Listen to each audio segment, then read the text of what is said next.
My entitled parents told my golden child sister that she could take my adoptive daughter because I am not her real mother anyway. Alright, let me just get straight into it. If you grew up in a family like mine, you'd probably understand that there's always that one sibling who can do no wrong. In my case, that sibling was my younger sister, Sarah.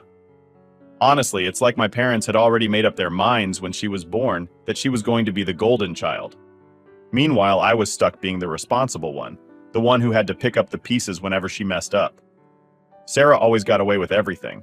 I'm talking about sneaking out at night, blowing off school, hanging with people who were definitely bad news. And my parents? They had a million excuses for her.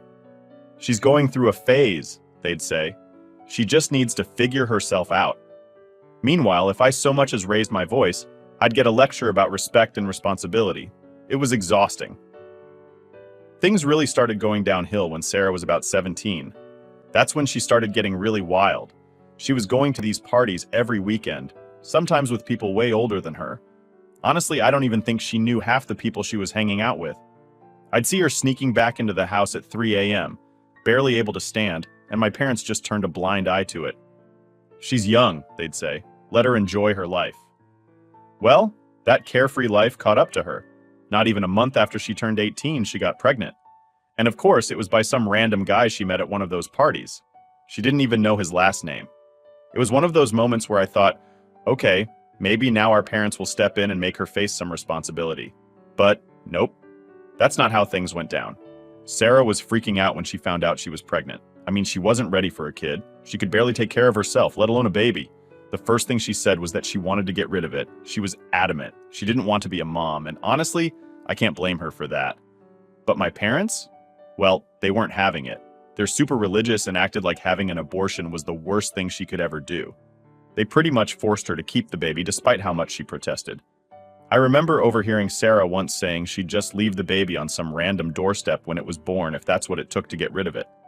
It wasn't just teenage rebellion or anger. She really didn't want this kid, and she was willing to do whatever it took to avoid being tied down by a baby. Fast forward a few months, and Sarah gives birth to this tiny little baby girl, Emily. Now, most people think that when a mother sees her baby for the first time, something clicks, and they instantly fall in love. Well, that didn't happen with Sarah. She barely looked at Emily. In fact, she left the hospital the day after giving birth and didn't even take Emily home with her. My parents brought the baby home while Sarah went off to, I don't know, find herself or something. And that's when everything changed for me. I couldn't just sit by and watch this little baby, my niece, be treated like an unwanted burden. I wasn't exactly jumping at the idea of becoming a parent, but someone had to step up, and it sure as hell wasn't going to be Sarah. So I made the decision to adopt Emily. I didn't even think twice about it. I wasn't going to let her grow up in a house where no one cared about her. Sarah didn't even put up a fight. She was more than happy to sign over her parental rights and walk away from it all. To her, it was like a huge weight had been lifted. Meanwhile, I was thrown into this whole new world of motherhood that I wasn't even remotely prepared for. When I told my boyfriend at the time, Ryan, about my decision, he wasn't exactly thrilled. In fact, he was downright pissed. We'd been together for 3 years, and he made it clear from the beginning that he didn't want kids. So when I told him I was adopting Emily, he gave me this ultimatum, him or the baby. Yeah, he really said that. And honestly, I didn't even have to think about it. I chose Emily. Ryan packed his stuff and walked out the door, and just like that, I was a single mom to a newborn baby. I'd be lying if I said it was easy. It wasn't, at all. I was 21, trying to finish my last year of college, working part-time just to pay the bills, and now I had a baby who needed me 24/7. There were days I thought I was going to lose it. Emily would cry all night, and I'd have to be up at 7 a.m. for class. I was so exhausted that there were times I didn't even know what day it was. And then there was the money issue. Babysitters? They're expensive. I couldn't afford daycare, so I relied on friends or classmates to watch Emily when I had to go to school or work. And even then, it felt like I was barely scraping by. My parents were still busy trying to fix Sarah's mess, so they weren't much help. They'd babysit every now and then, but they were more concerned with Sarah's emotional well-being than actually supporting me. But you know what? Despite all the sleepless nights, the stress, and the feeling that my life had been flipped upside down, I didn't regret it. Not for a second. Emily became my whole world. The first time she smiled at me, All the exhaustion and frustration melted away. It's hard to explain, but in those moments, it didn't matter how tired or broke I was. Emily needed me, and I was going to be there for her. As for Sarah, she didn't show any interest in Emily's life for years. She moved on, did her own thing, and barely even asked about her daughter. And honestly, that was fine by me. The less drama, the better. At that point, I thought things were finally settling down. I was figuring out how to balance school, work, and being a mom, and Emily was thriving. But of course, life has a way of throwing things at you when you least expect it. And it wasn't long before Sarah decided she wanted to waltz back into Emily's life, stirring up all kinds of trouble. But I'll get to that later. For now, all you need to know is that becoming Emily's mom changed everything for me. I had no idea what I was doing, but I knew I wasn't going to let my niece grow up feeling unwanted, even if it meant sacrificing everything I thought my life would be like. Alright, so after Ryan walked out and I adopted Emily, life got real. Fast. You know, people always talk about how hard it is to be a single mom, but until you're actually in it, there's just no way to understand how intense it really is. I thought I had a general idea of what I was signing up for, but I quickly found out I was completely wrong. Let's start with the basics. I was 21, still in college, and suddenly responsible for this tiny human who needed me for everything. It was like being thrown into the deep end of a pool without knowing how to swim.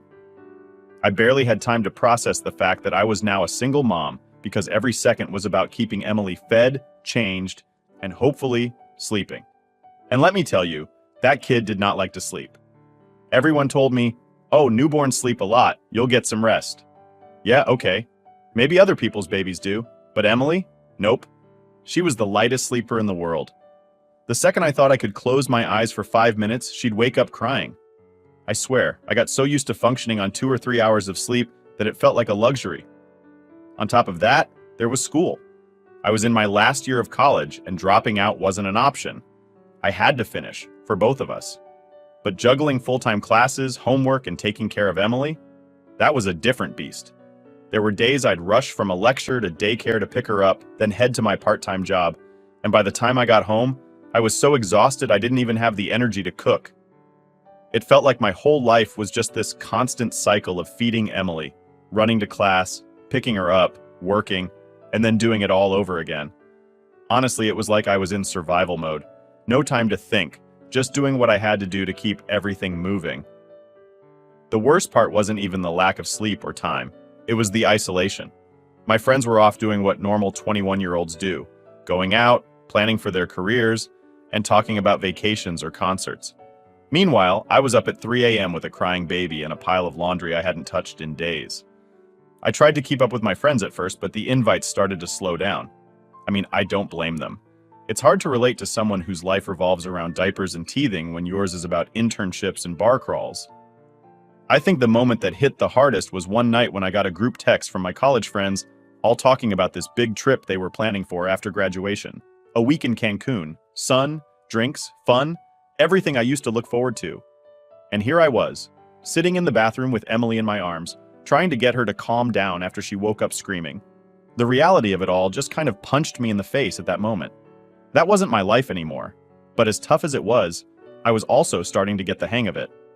There were small victories, like the first time I managed to get Emily to sleep through the night. Well, okay, maybe not the whole night, but 5 straight hours felt like a miracle. Or the first time I got an A on an assignment I'd crammed for while Emily napped in the stroller next to me. It wasn't all bad. The connection I had with Emily was something I never expected. Like, the first time she smiled at me, genuinely smiled, it was like the world stopped for a second. All the sleepless nights, the stress, the doubts, they didn't disappear, but they felt a little less heavy. In those moments, it was all worth it. There was one day that stands out. I had a huge exam, and I was stressed to the max. Emily was teething, so she was extra fussy. I had been up all night with her, trying everything I could to soothe her, and by morning, I felt like a zombie. I ended up taking her to daycare half an hour late, and by the time I got to my class, I was a wreck. I sat there staring at the exam paper, and all I could think about was how I was failing at everything. School, motherhood, life in general. I didn't even care about the exam at that point. After class, I picked up Emily and headed home, fully prepared for another night of chaos. But something changed. When we got home, she was calmer. She wasn't crying, she wasn't fussy. She just looked at me with those big eyes and reached out for me. I held her close, and in that moment, I realized that even though I felt like I was drowning, Emily didn't see me as a failure. To her, I was her world. I was doing something right, even if it didn't always feel that way. That realization was like a switch flipping. I started letting go of the idea that I had to be perfect. I was never going to have it all figured out, and that was okay. I just had to keep going, keep pushing for her. But as much as I was finding my rhythm with Emily, things with my family were still strained. My parents? They were more concerned with Sarah's healing process than helping me out. Every time I asked them for help, like, could you watch Emily for an hour so I can study? They'd come back with some excuse about how Sarah needed their attention or how they were too busy. The golden child syndrome was still alive and well. Sarah, who was living her carefree life without a single responsibility, somehow still managed to be the center of their world. It's like they'd forgotten about the fact that I was the one who stepped up for Emily when Sarah couldn't be bothered. It was infuriating, but at this point, I'd come to expect it. Rachel, my best friend, was the only one who really had my back during all of this. She'd drop by with groceries when she knew I didn't have time to shop, or come over just to keep me company while I studied, and Emily slept. I honestly don't know how I would have made it through without her. Alright, so things were finally starting to feel like they were under control. I mean, don't get me wrong, it wasn't easy by any means, but I had my routine with Emily, school was getting wrapped up, and I was finally getting the hang of this whole single mom life. But just when I thought I had it all under control, that's when Sarah decided she wanted back in. I hadn't heard from her in years. Not a single call, text, nothing. And then, out of nowhere, she shows up at my parents' house for dinner one night, acting like the last 5 years didn't even happen. It was like she was coming back from a long vacation, ready to slide right into the role she abandoned. My mom was so excited to have her back, but I had a feeling in my gut that this wasn't just a casual visit. Something was coming. So a few days later, Sarah calls me up, and I'm not even going to lie, I didn't want to answer. But I did, and the conversation was so weird. She was all like, "I've been thinking a lot about Emily lately. I really want to get to know her." I didn't even know how to respond at first because the nerve of her to act like she hadn't disappeared for 5 years was blowing my mind. I asked her, "Why now? What's changed?" She didn't have a good answer, of course. Just the typical, "I've changed, I've grown up" nonsense. And while part of me wanted to believe her, I wasn't stupid. I didn't trust her, but at the same time, I didn't want to be the bad guy. I didn't want to be the person who kept Emily away from her biological mother, no matter how much I knew she didn't deserve to be called that. So I agreed to let Sarah come over, not for Emily's sake, but because I wanted to see how serious she was about changing. If she really wanted to be a part of Emily's life, she'd have to earn it. But honestly, I wasn't holding my breath. When she came over for the first time, it was awkward. I mean, how do you reintroduce a woman to her biological daughter when the daughter doesn't even know she exists? I had told Emily before that Sarah was her birth mother, but I'd kept things simple because, let's face it, she was too young to understand all the complexities of that situation. To her, Sarah was just some random woman she'd never met. The first visit went about as well as you'd expect. Sarah tried to be all friendly, talking to Emily like they were old friends, but Emily wasn't having it. She was shy and stuck by my side the whole time. I mean, can you blame her? Sarah was practically a stranger, and kids are smart.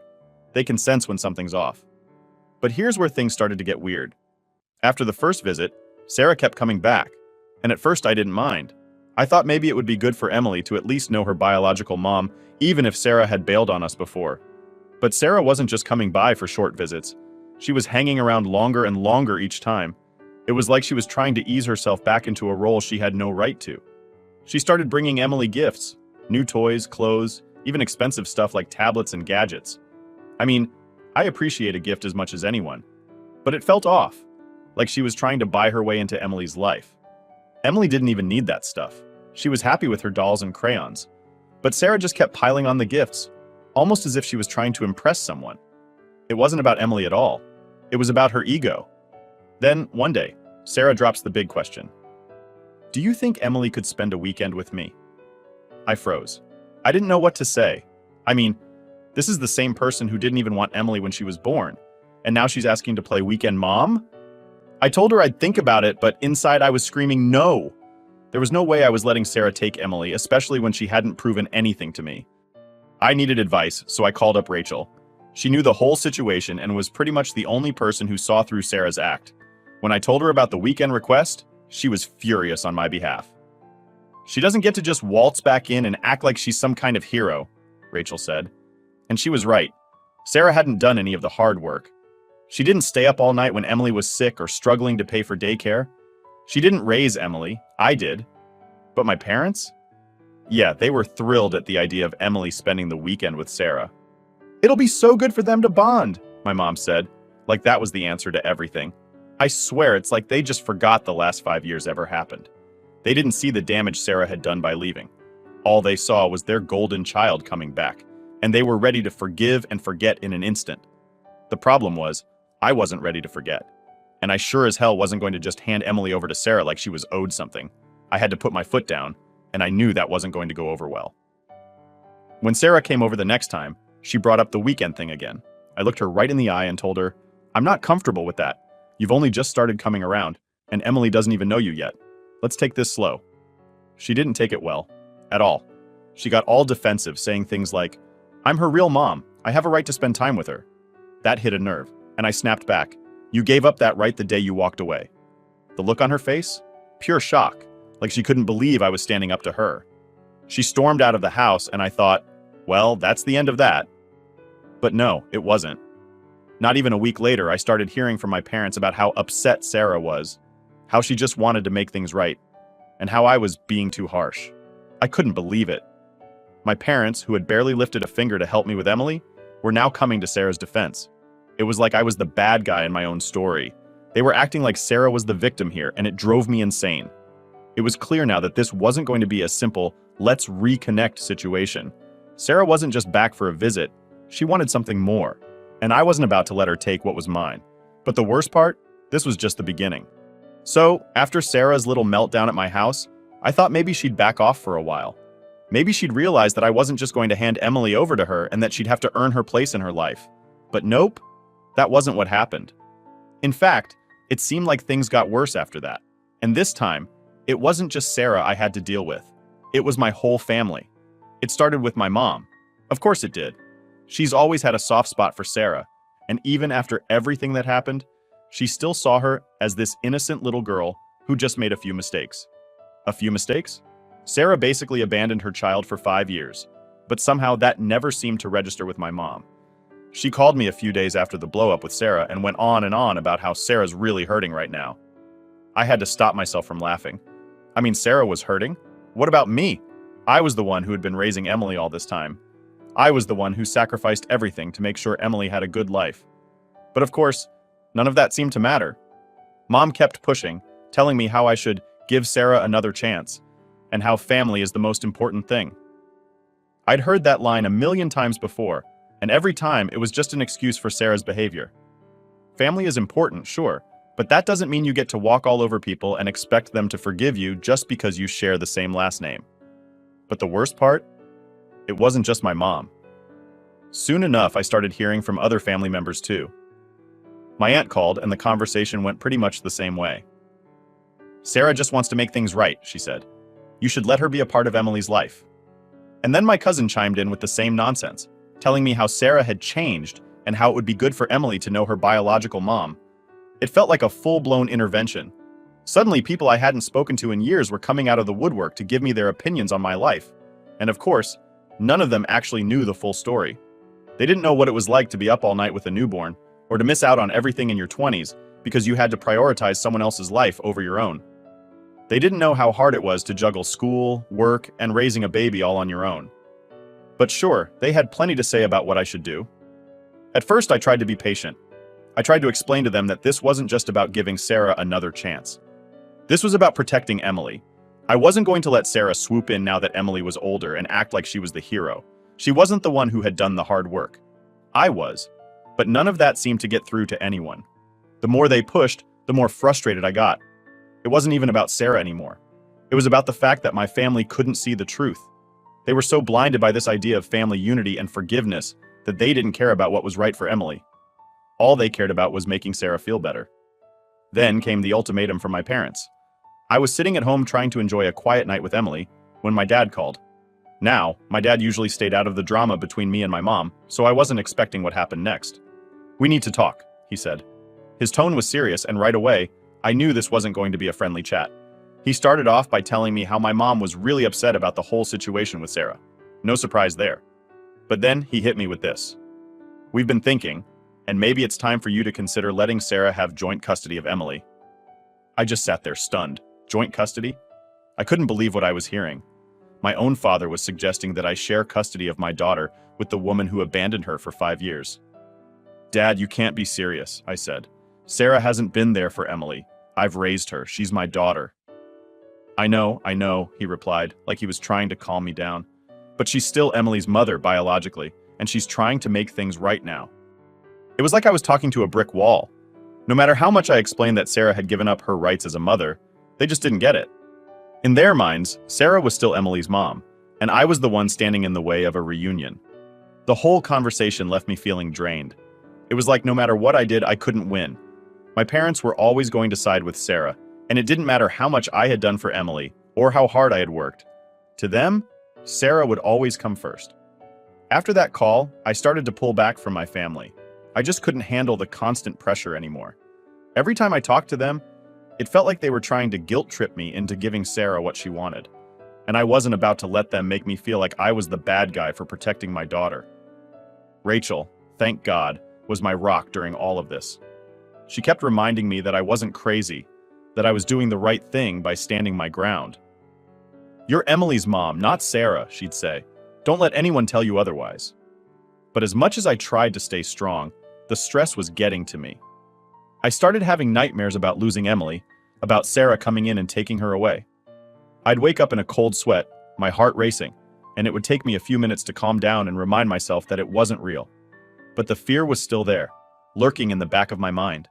And the more my family pushed, the more I started to wonder if they were right. Was I being too harsh? Should I let Sarah have more of a role in Emily's life? I knew deep down that I wasn't wrong, but when your own family turns against you, it's hard not to question yourself. Every day felt like a battle, and I was getting tired of fighting. And then came the moment that pushed everything over the edge. My mom showed up at my house unannounced, with Sarah in tow. I wasn't prepared for it, and honestly, I think that was the point. They wanted to catch me off guard, to get me to agree to something I wasn't ready for. My mom started off with her usual lines about family and forgiveness, but I could tell there was something more going on. Then she hit me with it. "We've talked to a lawyer, and Sarah's thinking about taking legal action to get custody of Emily." I felt like the ground dropped out from under me. Legal action? My own sister was going to try and take my daughter away from me? That's when I realized this wasn't just family drama anymore. This was about to become a full-blown fight, and I wasn't going to back down. So, after my mom dropped the whole "Sarah's thinking about legal action" bomb on me, things got real. Like, really real. I wasn't just dealing with family drama anymore. This was turning into an actual fight for Emily, and the thought of losing her scared the hell out of me. The first thing I did was call Greg, the lawyer I'd been working with. I wasn't about to take any chances. I needed to know exactly where I stood legally because I had no idea what kind of lies Sarah might try to throw at the court. Greg was calm, like always, which helped me feel a little less panicked. He reassured me that I had a strong case. Emily had been in my care since birth. I had legal custody, and Sarah had abandoned her for 5 years. Still, there was that nagging fear in the back of my mind. Courts can be unpredictable, and when it comes to family law, things can get messy fast. I knew I needed to prepare for the worst, so Greg and I went over everything. Every document, every piece of evidence. I had photos, medical records, school reports, anything that proved I was the one who raised Emily. Sarah had nothing. She might have been Emily's biological mother, but that was the extent of her involvement. And I wasn't about to let her waltz into court and act like she'd been some kind of victim. But even though I was getting everything lined up, the emotional toll was killing me. Every night I'd lie awake in bed, staring at the ceiling, just imagining what it would be like if Sarah somehow won. What if she convinced the judge that I was keeping Emily from her? What if the court actually gave her joint custody? I mean, this was my daughter, the little girl I'd raised from day one. The idea of losing her, even for a weekend, was unbearable. On top of that, my family wasn't letting up. My mom kept calling, trying to talk some sense into me. She actually said I should just agree to joint custody before things got ugly. Ugly? They were already ugly. And now she was acting like I was the one who was making it worse. My dad? He wasn't much help either. He'd just say things like, maybe this is what's best for everyone. Everyone except me and Emily, apparently. And then, as if things couldn't get worse, Sarah had the nerve to start showing up at Emily's school. The first time, she was just standing outside at pickup, watching from across the street. I don't know if she was trying to intimidate me or what, but it freaked me out. I didn't say anything to Emily about it because, honestly, she didn't even recognize Sarah. That's how much of a stranger Sarah was to her. But I knew this was Sarah's way of trying to get under my skin. I had to get the school involved. I told them not to let Sarah anywhere near Emily unless I was there, and thankfully, they were really understanding. But it felt like I was being watched all the time, like Sarah was just waiting for me to slip up. The court date finally came, and I was a nervous wreck. I walked into that courtroom and there she was, Sarah, with my parents sitting right behind her. I can't even explain how betrayed I felt seeing them there. They were supposed to be my parents. They were supposed to support me. But no, they were sitting there, backing Sarah up like she hadn't completely bailed on her daughter's life. The hearing itself was tense. Greg laid everything out, how I'd adopted Emily, how Sarah had abandoned her, how I'd been the one to provide for her in every way. He was calm, collected, and professional, while Sarah's lawyer tried to spin some story about how Sarah had turned her life around and how she just wanted to reconnect with her child. It was the same sob story she'd been feeding my family for months, but this time, it didn't fly. Then Sarah got up to testify. And man, was that something. She talked about how she was young and scared when she had Emily, and how she regretted not being there for her. She even started crying on the stand, trying to play the sympathy card. But I wasn't buying it, and neither was the judge. There was no way Sarah could explain away 5 years of complete absence, no matter how many tears she shed. When it was my turn to speak, I was shaking, not because I was scared of Sarah, but because the weight of everything hit me all at once. I wasn't just defending my right to be Emily's mom, I was defending our entire life together. I told the court everything, how I'd been there for every milestone, every scraped knee, every late-night nightmare, how I'd done it all without any help from Sarah or my parents, and most importantly, how much Emily meant to me. By the end of it, I could barely hold it together, but I knew I had to stay strong, for Emily's sake. The judge took a while to deliberate, which felt like an eternity. I kept glancing over at Sarah, who looked nervous for the first time. My parents wouldn't even make eye contact with me. I think deep down, they knew Sarah didn't stand a chance. Finally, the judge made the ruling. Sarah's petition for joint custody was denied. Emily was staying with me, where she belonged. I can't even describe the wave of relief that hit me when those words came out of the judge's mouth. It was like I could finally breathe again. But even though I won the case, things weren't perfect. My relationship with my parents? It was shattered. I didn't even speak to them after the hearing. I just grabbed Emily and walked out of there. I didn't have anything to say to them anymore. If they wanted to side with Sarah, that was their choice. But I wasn't going to let them back into my life after what they did. As for Sarah, I haven't heard from her since the court ruling. I'm not naive enough to think she's gone for good, but for now, she's out of the picture. And that's all I care about. These days, things are starting to feel normal again. Emily and I are back in our routine, and we're happy. It's just the two of us, like it's always been, and I'm okay with that. Family isn't just about blood. It's about the people who are there for you, who support you no matter what. And if that means cutting off the toxic people, so be it. At the end of the day, I know I made the right choice. Emily is safe, and she's with the person who loves her more than anything in the world. That's all that matters.